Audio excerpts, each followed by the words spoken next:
She was so ill in her final years that one of her closest friends was delighted when told the news of her passing, only wishing it had come sooner. Wallis Simpson, the woman who became the Duchess of Windsor after marrying the man who chose love over duty, died on April 24, 1986. She was 89.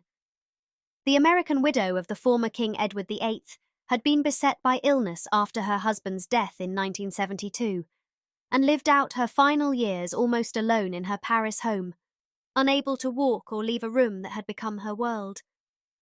Tended to by devoted nurses, but preyed upon by her French lawyer who took advantage of her financially, it was a strangely anonymous, almost tragic end for someone who had once flirted with becoming the Queen. Afterwards, she was buried alongside her husband at Windsor's royal burial ground, not far from Frogmore Cottage. The divorcee had played a notorious part in the greatest royal controversy for more than a century, Edward VIII's abdication. He decided to give up the throne after being told in no uncertain terms by Stanley Baldwin's government that he would not be allowed to marry a divorced woman and remain as king. His departure forced his younger brother, the Duke of York, to step up and become King George VI, creating a family wound that never healed. Wallis was blamed by royals such as the Queen Mother, George's wife, for tearing the family apart. Things were not helped by the fact that there had never been any love lost between the royal family and the Duchess, who nicknamed the Queen Mother, then Duchess of York, Cookie, a disrespectful reference to her weight. Once free from the weight of responsibility, the Duke and Duchess of Windsor led the life of the idle rich, attending parties in France and America, and going on lavish holidays with close friends. Though she lacked the status of an actual queen, it was the kind of high life that American had always sought. But when the Duke died, aged 77 in 1972, Wallis was left alone, bereft of the man who had worshipped her. The Queen, with whom she had had minimal contact in the decades since her husband's abdication, put her up as a guest at Buckingham Palace when she came to Windsor for his funeral. The two had previously met when Queen Elizabeth and her husband Prince Philip visited the Duke in Paris in his final days. It was a sign of the Queen's willingness to put differences to one side for the sake of the greater good. Because he had lived largely beyond his means, with his only major source of income coming from a royal allowance that he always complained was too low, the Duke of Windsor left his wife obliged to cut back on the luxurious living to which she had become used. The French government kindly agreed to defer death duties, while the city of Paris allowed Wallis to live in the Bois de Boulogne home that she and her husband had shared since their marriage at a moderate rent. She could still, at least, have a comfortable existence with some dignity. Even so, the Duchess would eventually become a prisoner in her own home, and this was in no small part down to her French lawyer, Suzanne Blum. What had started out as a business relationship, with Wallis consulting her as and when needed, turned into one of abuse and control.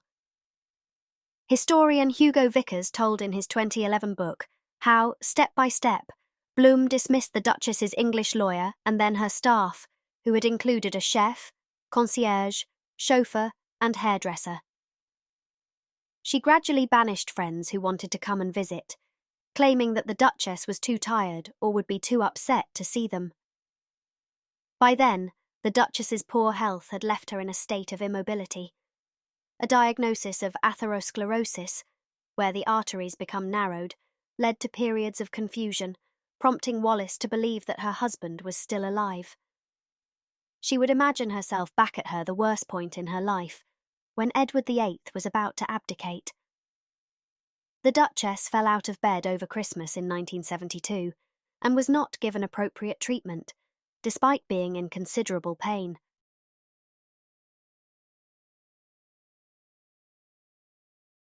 It only emerged in the new year that she had broken her hip. The then 76-year-old needed surgery, but she did recover and was eventually able to walk without a stick. It was while she was in hospital that Bloom dismissed lawyer Godfrey Morley, who had previously handled the Duke's affairs, after persuading her that he was trying to get his hands on her money. A letter signed by the Duchess then appointed Bloom as her sole legal representative. The lawyer was then advanced in the Légion d'honneur, France's highest decoration, after the Duchess changed her will so that many of her possessions would be left to the country's great museums. The move was a gesture of gratitude to the authorities for providing her home at a peppercorn rent. In November 1975, 4 months before her 80th birthday, the Duchess was struck down by a huge intestinal hemorrhage, and it was this severe downturn in her health that Bloom used to her advantage. The Duchess had returned from hospital a virtual wreck, unable to move, and then later could not even speak. The Duchess would plead with nurses when in pain, hoping that the good Lord would take her away.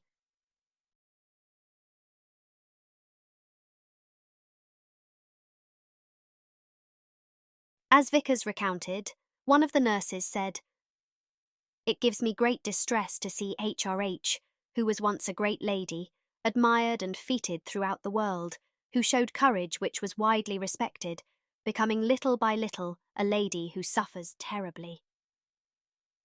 Having limited nearly all her visits, Bloom even had the Duchess sedated when plastic surgeon Robin Baer did manage to get to see her. In January 1976, having instilled panic in the Duchess about overspending, Bloom announced that her charge had given instructions about what silver and porcelain objects needed to be sold. Whilst the Duchess initially refused to sign letters authorising the sales, the objects were still distributed. Swiss banker Maurice Amiguet was given earrings, a bracelet and a necklace, whilst the Duchess's doctor, Jean Tin, was handed watches and gold box. Bloom herself received jewels including a ring adorned with an oval amethyst and diamonds and a Louis XV gold box. According to Mr. Vickers's research, sales in January and March 1976 made around $400,000. Further sales then continued until her death. Bloom later took objects including a pair of ruby earrings, a gold Cartier watch, and a gold cigarette box inscribed "David from Wallis, 1935 Christmas."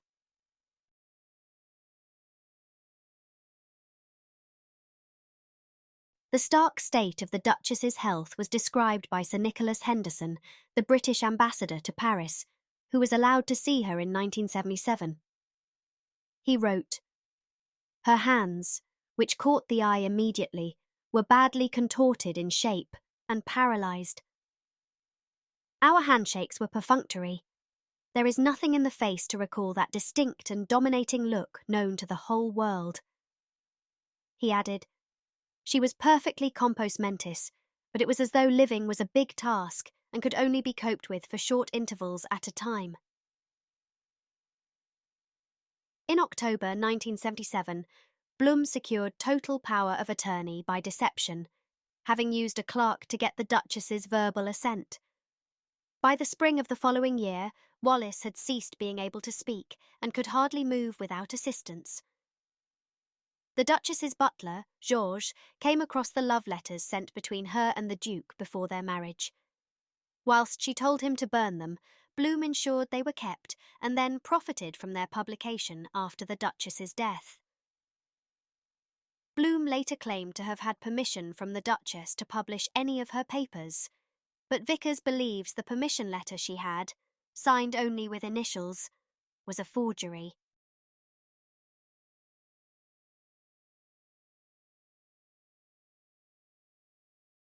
In an act that would have further deepened her unhappiness, Wallis's beloved pugs, Ginseng and Diamond, were taken away from her over fears they might infect her.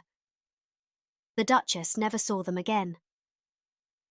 Her night nurse, Elvire Gozin, who continued tending her until her death, later told how she died in a slum and had become a prisoner in her own home.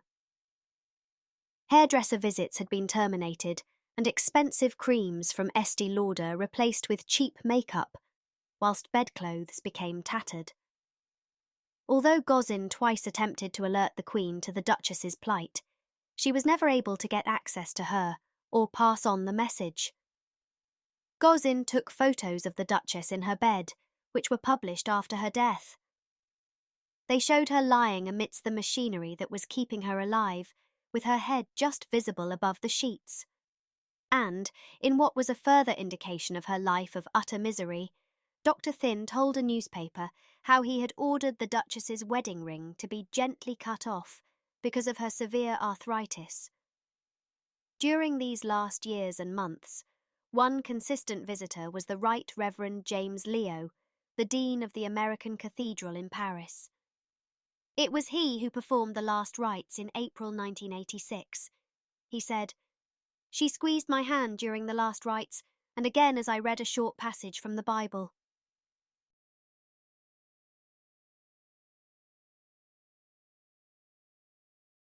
When she did finally pass away, her close friend Lady Diana Moseley said her final years were not really a life at all. "I'm delighted to hear she has died. I wish she'd died many years ago," she added. Her funeral service at St. George's Chapel lasted for less than half an hour and was stripped of nearly all the pomp and ceremony that usually marks a royal passing. Other members of the 100-strong guest list included the then Prince Charles and his wife Princess Diana, along with Prime Minister Margaret Thatcher and Labour leader Neil Kinnock. On her coffin was a single wreath of white, orange and yellow lilies left by the Queen.